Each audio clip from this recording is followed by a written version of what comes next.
പക്ഷേ അതാരും ശ്രമിക്കുന്നില്ല. അതൊരു വേറൊരു രാഷ്ട്രീയം. ഈ രാഷ്ട്രീയം എല്ലാം തുറന്നു കാണിക്കപ്പെടേണ്ടതാണ്. ഈ രാഷ്ട്രീയം തുറന്നു കാണിക്കപ്പെടുമ്പോഴേ ഈ പറയുന്ന ബ്യൂറോക്രസിയും അൻവർ ആരോപിച്ച പോലെ മുഖ്യമന്ത്രിയുടെ ഓഫീസും ഇത്തരം ഉദ്യോഗസ്ഥരും രാഷ്ട്രീയ ഉദ്യോഗസ്ഥ ബന്ധങ്ങൾ ഈ ഇത്തരം കാര്യങ്ങൾ തുറന്നു കാണിക്കപ്പെടുമ്പോൾ മാത്രമേ രാഷ്ട്രീയ ഇല്ലയോ? അക്കാര്യത്തിൽ താങ്കളുടെ ഒരു നിലപാട് എങ്ങനെയാണ്? സർക്കാരിന് വേണ്ടി അല്ലെങ്കിൽ മുഖ്യമന്ത്രിക്ക് വേണ്ടി ഒരു ദല്ലാൽ പണി ഏറ്റെടുത്ത് നടപ്പിലാക്കുവാൻ എം.ആർ. അജിത് കുമാറിന് കഴിയുമായിരുന്നു. അത് അദ്ദേഹം ഭംഗിയായിട്ട് നിർവഹിക്കുകയും ചെയ്തു. അല്ല, അറിയാൻ പാടില്ലാത്ത കാര്യത്തിനൊന്നും ഞാൻ കമന്റ് ചെയ്യാൻ പോയില്ല. ഞാൻ കാരണം എന്ന് വെച്ചാൽ ഇതെല്ലാണ്ട് പണിയൊക്കെ എടുത്തോന്ന് ചോദിച്ചാൽ അത് കൃത്യമായ രേഖകളൊന്നും വേണം. നമ്മളെ മുന്നേ അങ്ങനെ രേഖകളൊന്നുമില്ല. ഞാൻ അത്തരം വിഷയങ്ങൾ ചർച്ച ചെയ്യാറില്ല, കമന്റ് ചെയ്യാൻ പോകില്ല. ആ പാട് ഈ വിഷയത്തിൽ എന്ന് വെച്ചത് ഇദ്ദേഹത്തെ കണ്ടത് പല രാഷ്ട്രീയക്കാരും പറയുന്നത് വെച്ചാൽ ഇപ്പം RSS നേതാവിനെ കണ്ട കാര്യമാണ്. RSS നേതാവിനെ കണ്ട ഡീലിന്റെ ഭാഗമായിട്ടാണ്. ഞാൻ മനസ്സിലാക്കിയത് ഇങ്ങനെ ഡീലൊക്കെ അവർ ചെയ്യുകയാണെങ്കിൽ, അങ്ങനെ ആരെങ്കിലും ചെയ്യുന്നുണ്ടെങ്കിൽ അവർ മിക്കവാറും ദുബായിലോ അബുദാബിയിലൊക്കെ പോയിട്ടായി, അല്ലെ ഇംഗ്ലണ്ടിലോ അമേരിക്കയിലൊക്കെ പോയി ചെയ്യും. കാരണം ആരും ശ്രദ്ധിക്കുക, ഇവരൊന്നും ആരും അറിയില്ല. അല്ല, ഇവിടെ അതിനായിട്ട് ഈ തൃശ്ശൂർ പോലെയുള്ള, തൃശ്ശൂർ എന്ന് വെച്ചാൽ ഇപ്പം വലതുപക്ഷ രാഷ്ട്രീയക്കാരുടെ ഇടതുപക്ഷക്കാരുടെയും മീഡിയയുടെ എല്ലാം പ്രൈം ഫോക്കസിലുള്ള സ്ഥലമാണ്. അവിടെ അദ്ദേഹം വേഷം മാറി പോകേണ്ട ആവശ്യമൊന്നുമില്ല. അപ്പൊ ആ പറയുന്നത് ശുദ്ധ ബോഷ്കാണ്. അത് സാമാന്യ യുക്തിക്ക് നിരക്കാത്തതാണ്. പക്ഷേ ഇതിവിടെ ഈ സ്വർണ്ണക്കടത്തുമായി ബന്ധപ്പെട്ടുള്ള കാര്യങ്ങളിലെ ഇടനില, ഇപ്പോൾ ഈ വിജിലൻസ് സംഘം പോയി മറ്റേ ഒരു പ്രതിയെ പിടിച്ചുകൊണ്ട് പോകുന്നു, സ്വപ്ന സുരേഷിന് ഇവിടെ നിന്ന് ബംഗളൂരുവിലേക്ക് അടക്കുവാനുള്ള വഴിയൊരുക്കി കൊടുക്കുന്നു. ഇതിലൊക്കെ ADGPക്ക് ആ സമയത്ത് എന്ത് റോളായിരുന്നു ഉണ്ടായിരുന്നത്, എന്ത് അധികാരമാണ് അദ്ദേഹത്തിന് ആ സമയത്ത് ഉണ്ടായിരുന്നത് എന്നുള്ളതൊക്കെ ചോദ്യം വരികയും, അതുമാത്രമല്ല അവിടെ വിജിലൻസ് മേധാവി സ്ഥാനത്ത് നിന്ന് മാറ്റി നിർത്തുകയും പിന്നീട് ലോ ആൻഡ് ഓർഡറിൽ വരികയും ചെയ്തു. അതുകൊണ്ടാണ് ഈ രീതിയിലുള്ള എന്താണ് ഈ സർക്കാരിന് ആവശ്യമായ അല്ലെങ്കിൽ മുഖ്യമന്ത്രിക്ക് ആവശ്യമായ കാര്യങ്ങൾ ചെയ്തു കൊടുക്കുന്ന ഒരു ഇടനിലക്കാരനായിട്ട് നിന്നു. അങ്ങനെ വന്നപ്പോൾ അത് മറ്റു കാര്യങ്ങളിലും അദ്ദേഹത്തിന് ഇടപെടാൻ കഴിഞ്ഞു. അപ്പോൾ ഒരു സൂപ്പർ പവർ എന്ന രീതിയിൽ DGPയേക്കാൾ വലിയൊരു അധികാര പദവിയിലേക്ക് അദ്ദേഹം എത്തുകയാണ്. പദവി അങ്ങനെയല്ലെങ്കിലും ഒരു സൂപ്പർ DGP ആയി പ്രവർത്തിക്കുകയായിരുന്നു.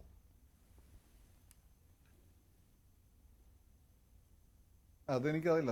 ഉത്തരം പറയേണ്ട ബൽദേവ് സച്ചിദാനന്ദനാണ്. അദ്ദേഹം ഈ അധികാരവുമായിട്ട് ബന്ധപ്പെട്ട ഇടനാഴികൾ വളരെ സജീവമായിട്ടുണ്ടായിരുന്ന ആളാണ്. ഇവരുടെ മുന്നണിയിലേക്കുള്ള ആളാണല്ലോ. അത് അവർ പറയേണ്ട ഒരു ഉത്തരമാണ്. പക്ഷേ നമ്മൾ മനസ്സിലാക്കിയെടുത്തോണ്ട് മെമ്മറൈസ് സിനിമയിലെ കണ്ടില്ലേ? മെമ്മറൈസ് സിനിമയിൽ പൃഥ്വിരാജ് കള്ളും കുടിച്ച് നടക്കുന്ന ഒരു ഓഫീസറാണ്. അയാളുടെ ജീവിത ട്രാജഡീന്റെ ഭാഗമായിട്ട്. പക്ഷേ ഒരു അന്വേഷണം വന്ന സമയത്ത് സ്വാഭാവികം അയാൾക്ക് അത് പിടിക്കാൻ പറ്റുന്ന സമയത്ത് അയാൾക്ക് അതിനുള്ള കഴിവ് മനസ്സിലാക്കി ആ അന്വേഷണം അയാളെ ഏൽപ്പിക്കുന്നുണ്ട്. അതേപോലെയുള്ള കാര്യങ്ങൾ നടക്കാം. ഒരു ഉദ്യോഗസ്ഥന് ചിലപ്പോൾ ചില പ്രശ്നങ്ങളൊക്കെ ഉണ്ടാവാം. പക്ഷേ മറ്റുള്ളവരിൽ ഭേദപ്പെട്ട രീതിയിൽ കാര്യങ്ങൾ ഏകോപിപ്പിച്ച് കൊണ്ടുപോകാൻ ഒരാൾക്ക് ശേഷിയുണ്ടെങ്കിൽ അയാളെ പറ്റി മറ്റ് കേസുകളൊന്നും നിലവിലില്ലെങ്കിൽ ഒക്കെ കൊടുക്കാവുന്നതാണ് എന്നാണ് ഞാൻ മനസ്സിലാക്കുന്നത്. ബാക്കി ബൽദേവ് സച്ചിദാനന്ദൻ പറയണ്ട, എനിക്കതിൽ പ്രത്യേക അഭിപ്രായമൊന്നുമില്ല. ശരി, പക്ഷേ അതേ ആളെക്കുറിച്ച് തന്നെയാണ് ഒരു ഭരണകക്ഷി MLA ഇത്തരം കാര്യങ്ങൾ പറഞ്ഞിരിക്കുന്നത്. അങ്ങനെയുമുണ്ടല്ലോ. ഈ ഭരണകക്ഷി MLA എന്ന് തെളിവ് വെച്ചിട്ടുണ്ടോ? അങ്ങ് പറയല്ലേ, ഏതോ ഒരു സൗണ്ട് മാറ്റിയ ഒരു പോലീസ് ഓഫീസറുടെ അയാൾ തന്നെ പറയുന്നു ഞാൻ സൗണ്ട് മാറ്റി തന്നിരിക്കും. പിന്നെ ഒരു കാര്യമുണ്ട്. പിന്നെന്താ, അങ്ങനെ ഒന്ന് രണ്ട് വീഡിയോ, ഒരു പെട്ടുപോയ ഒരു SP കൊടുക്കുന്ന, അദ്ദേഹം കേണപേക്ഷിക്കുന്ന ഒരു വീഡിയോ, ഒരു ഓഡിയോ ഉണ്ട്. ഇത്തരം രണ്ട് കാര്യങ്ങൾ വെച്ച് അദ്ദേഹം പറഞ്ഞതല്ലേ, അതായത് തെളിവുണ്ടെന്നാണ് അനുഭവം പറയുന്നത്. എന്റെ മുഖ്യമന്ത്രിക്ക് കൊടുത്തിട്ടുണ്ട്, മറ്റു തെളിവൊന്നും നമ്മൾ കണ്ടില്ല.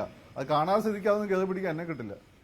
ശരി, അപ്പോൾ അൻവറിനും ചില ലക്ഷ്യങ്ങളുണ്ട് ഇക്കാര്യത്തിൽ ഇല്ലേ? ഒരു ഭരണകക്ഷി MLA സർക്കാരിനെ പ്രതിരോധത്തിലാക്കുമ്പോൾ അതൊരു സ്ഥിരമായിട്ട് സംഭവിക്കുന്ന ഒരു കാര്യമല്ല. സർക്കാരിനെ പ്രതികൂട്ടിലാക്കാൻ ശ്രമിക്കാറുമില്ല. അൻവറിൽ താങ്കൾ സംശയത്തിന്റെ മുനകൾ അങ്ങോട്ട് കൊണ്ടുപോകുന്നുണ്ടോ? അല്ല, അത് ഞാൻ ആ മൊത്ത പ്ലോട്ടിലാണ് എനിക്കൊരു സംശയമുള്ളത്. കാരണം എന്ന് വെച്ചാൽ കഴിഞ്ഞ ലോക്സഭാ ഇലക്ഷന്റെ സമയത്ത് വലിയ തിരിച്ചടിയാണ് LDFന്റെ മേഖലകളിൽ, എസ്പെഷ്യലി ഈഴവ ഹിന്ദു വോട്ട് ബാങ്കിലും അടുത്തിടെ അവരുടെ കൂടെ കൂടിയുന്ന ക്രിസ്ത്യൻ വോട്ട് ബാങ്കിലും അവർക്ക് ഉണ്ടായിട്ടുള്ളത്. അതിന് കാരണമായി പൊതുവെ കരുതപ്പെടുന്നത് വെച്ചാൽ ഈ ഇടതുപക്ഷത്തൊരു മുസ്ലിം ആഭിമുഖ്യം കൂടി വരുന്നു എന്നുള്ള ഒരു പ്രശ്നം ഉണ്ടായിരുന്നു. ഒരു ശക്തമായിട്ടുള്ള ഒരു വിമർശനം ഈ പറയുന്ന ചില കോണുകളിൽ നിന്നും CPMനെ സഹായിച്ചുകൊണ്ടിരിക്കുന്ന ചില കോണുകളിൽ നിന്നുണ്ടായിരുന്നു. അപ്പം സ്വാഭാവികമായിട്ടും അങ്ങനെയല്ല എന്ന് ഏറ്റവും കൂടുതൽ ഈ കള്ളക്കടത്ത് മലപ്പുറം കേന്ദ്രീകരിച്ചാണ് മൊത്തം നടക്കുന്നത്. എനിക്കറിയില്ല സത്യം ഉണ്ടോ ഇല്ലെന്നും, എങ്കിൽ പോലും പൊതുവേ കരുതുന്ന മലപ്പുറം കരിപ്പൂർ എയർപോർട്ട് കേന്ദ്രീകരിച്ചാണ് ഏറ്റവും കൂടുതൽ കള്ളക്കടത്ത് നടത്തുന്നത്. അതിന് ഏറ്റവും കൂടുതൽ ഉള്ളത് ഈ പറയുന്ന പോലെ മുസ്ലിങ്ങളായിട്ടുള്ള ആളുകളാണ്. സ്വാഭാവികമായിട്ടും മുസ്ലിം പാർട്ടിയുമായി ചേർന്ന് നിൽക്കുന്ന മുസ്ലിം പേരുള്ള 3 പേരാണ് ഈ ആരോപണം കൊണ്ടുവരുന്നത്. അപ്പോൾ സ്വാഭാവികമായിട്ട് അത് ഇൻഡയറക്റ്റ്ലി നമ്മളെ കൊണ്ട് ചിന്തിപ്പിക്കുന്നത് എന്താണെന്ന് വെച്ചാൽ ഈ പറയുന്ന പോലെ ഒന്നല്ല, മുമ്പില്ലാത്ത വിധത്തിൽ ഇവരുടെ സാമ്പത്തികമായ നട്ടലുടയ്ക്കുന്ന രീതിയിൽ ശക്തമായ നടപടികളാണ് ഈ പോലീസ് എടുക്കുന്നത് എന്ന് ചിന്തിക്കുകയും അങ്ങനെ ആ ഒരു എന്താ പറയുക വോട്ട് ബാങ്കിനെ ഉറപ്പിച്ച് നിർത്താനുള്ള ഒരു മൊത്തം പ്ലോട്ട് ഇതിന് പിന്നിലുണ്ടോ എന്നൊരു സംശയം എനിക്കുണ്ട്. കാരണം പാർട്ടി തന്നെ അറിഞ്ഞുകൊണ്ടുള്ള പ്ലോട്ട്. കാരണം എന്ന് വെച്ചാൽ അല്ലെങ്കിൽ നമുക്കറിയാം ഈ പാർട്ടിയുടെ രീതി അനുസരിച്ച് ഇപ്പോൾ അൻവർ പാർട്ടിക്ക് പുറത്താണ്. അല്ലെങ്കിൽ അൻവർ അവിടെ മത്സരിച്ച സമയത്ത് ഒരു ഏരിയ കമ്മിറ്റി അൻവറിന് എതിരുമായിരുന്നു. സ്വാഭാവികമായിട്ട് ഈ പാർട്ടിക്കെതിരെ എങ്ങനെ നിലപാടെടുത്താൽ അവിടെ പാർട്ടി പ്രവർത്തകർ തന്നെ മിക്കവാറും എന്തെങ്കിലുമൊക്കെ ശക്തമായി 2 പോസ്റ്ററെങ്കിലും എഴുതി വെക്കും. ഇങ്ങനെ ഒന്നും നമ്മളവിടെ എവിടെ ഒന്നും കാണുന്നില്ല. അപ്പോൾ ഇത് സ്വാഭാവികമായിട്ടും ഒരു പൊളിറ്റിക്കൽ പ്ലോട്ടായിട്ടാണ് എനിക്ക് തോന്നിയിട്ടുള്ളത്. ശരി, ശ്രീ ഫക്രുദ്ദീൻ. ശ്രീ ഉല്ലാസ് ബാബു, താങ്കൾ നേരത്തെ പറഞ്ഞു നിർത്തിയ ഒരു കാര്യമായിരുന്നു, അന്നേരം ഞാൻ ബൽദേവിലേക്ക് പോവുകയുണ്ടായി. പക്ഷേ ശ്രീകുമാർ മനയിൽ ഈ വിഷയം എടുത്തിടുകയും ചെയ്തു. ഈ കേന്ദ്ര ഏജൻസികളുടെ കേരളത്തിലെ അന്വേഷണം അതിപ്പോഴും സംശയദൃഷ്ടിയിലാണ്. അതും പിന്നെ ഈ ആരോപണങ്ങൾ എല്ലാം കൂടി കൂട്ടി വായിക്കുമ്പോഴാണ് ഈ വിഷയം കൊണ്ടുവന്നിടുന്നത്. ഈ പറയുന്ന തൃശ്ശൂരിലെ കൂടിക്കാഴ്ചയും കോവളത്തെ ഈ സന്ദർശനവുമൊക്കെ.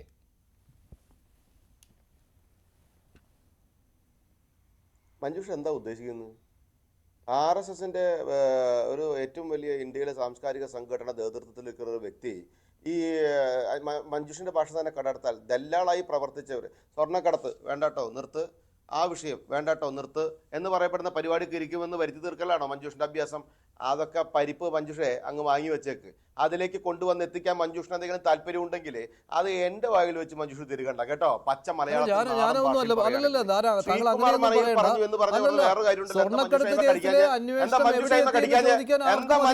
ഞാൻ പറയും മഞ്ജുഷെ, സൂത്രമൊപ്പിച്ചു വന്ന് വരുത്തി തീർക്കാനുള്ള മഞ്ജുഷയുടെ നരേറ്റീവ് ഉണ്ടല്ലോ, അത് മഞ്ജുഷ കയ്യിലങ്ങ് വെച്ചാൽ മതി. ആ പരിപ്പ് മഞ്ജുഷ അങ്ങ് വേവിക്കാൻ നോക്കണ്ട കേട്ടോ. അത് ഇവിടെ മഞ്ജുഷ വൃത്തിയോട് പറയാ, മോശത്തരം പറയാ, മഞ്ജുഷാണ് കയ്യിൽ വെച്ചാൽ മതി. എന്താ മഞ്ജുഷ ഞാൻ പറഞ്ഞ കാര്യം തന്നെയല്ലേ ശ്രീകുമാർ മനയിൽ പറഞ്ഞത്? സതീശൻ ഉന്നയിച്ചത് പൊളിറ്റിക്കലാണ്. സതീശൻ ഉന്നയിച്ചത് പൊളിറ്റിക്കലാണ് എന്ന് പറഞ്ഞത് ആരാണ്? പൊളിറ്റിക്കൽ അല്ല. സംശയലേശമന്യേ മഞ്ജുഷ കൊണ്ട് എത്തിക്കുന്ന വണ്ടി അത് സംഘ നേതാക്കന്മാരുടെയും അല്ലെങ്കിൽ സംഘ ആളുകളുമായി സംസാരിച്ചത് ഇന്നതിനാണ് എന്ന് വരുത്തി തീർക്കാനുള്ള ശ്രമം മഞ്ജുഷ നടത്തുമ്പോൾ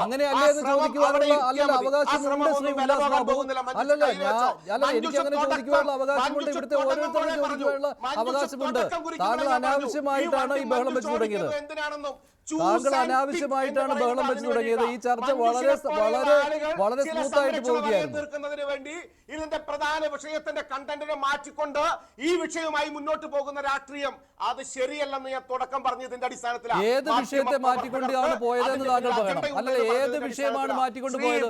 ഏത് വിഷയമാണ് മാറ്റിക്കൊണ്ടുപോയത്? എന്താ ക്രിമിനൽ അല്ല മഞ്ജുഷ കേരളത്തിൽ ജീവിക്കുന്ന ആളല്ലേ? ഏത് വിഷയമാണ് മാറ്റിക്കൊണ്ടുപോയത്? അത് CPM-ന്റെ പിന്തുണ കൊടുക്കുന്ന ഒരു MLA, 98 MLA-മാരിൽ പെട്ട ഒരു MLA, സകലവിധ തെമ്മാടിത്തരങ്ങൾക്ക് ഒരു പോലീസാണ് കൂട്ടുനിന്ന്, ഈ വ്യക്തിയാണ് കൂട്ടുനിന്ന് ആരോപിക്കുമ്പോൾ അതിന്റെ ഗ്രാവിറ്റിയാണോ അതോ ഒരു സാംസ്കാരിക സംഘടനയുടെ ഒരു ദേശീയ ഇതിൽ ഊതി പ്രവർത്തിക്കുന്ന ഒരു സംഘടന വ്യക്തിയെ കണ്ടതാണോ ഇത്ര വലിയ വിഷയമായിട്ട്?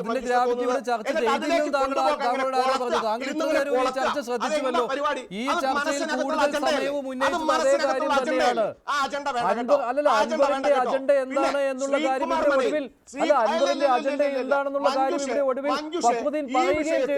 വിഷയത്തിൽ ഒരേ വിഷയത്തിൽ കൊണ്ടുവന്ന് എത്തിച്ചു താങ്കൾ മനഃപൂർവ്വം പറയുന്നതാണ്.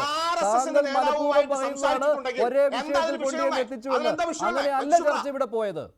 ഒരേ വിഷയത്തിൽ കൊണ്ടുവന്ന് എത്തിച്ചു എന്ന് താങ്കൾ മനഃപൂർവ്വമാണ് പറയുന്നത്. അങ്ങനെയാണെങ്കിൽ ഇതിന്റെ ടൈറ്റിൽ എന്ന് പറയുന്നത് അതേ രീതിയിലായിരിക്കും. അങ്ങനെയാണെങ്കിൽ ഇതിന്റെ ടൈറ്റിൽ അതേ രീതിയിലായിരിക്കും. പോലെയുള്ള ആളുകളുടെ അജണ്ടയാണ് ഞാൻ വിളിച്ചു പറഞ്ഞത്. ആ അജണ്ടക്ക് നിന്ന് തരാൻ ADGPയെ സംരക്ഷിക്കുന്ന കാര്യത്തിൽ മുഖ്യമന്ത്രിക്ക് മിണ്ടാട്ടമില്ലേ എന്നുള്ളതാണ് ഈ ചർച്ചയുടെ അജണ്ട. ആ അജണ്ട പോലും താങ്കൾക്ക് മനസ്സിലാകുന്നില്ലെങ്കിൽ പിന്നെ ഞാൻ താങ്കളോട് എന്തു പറയാനാണ്? മുഖ്യമന്ത്രി മൗനി ബാബയാണോ? മുഖ്യമന്ത്രി എന്തുകൊണ്ട്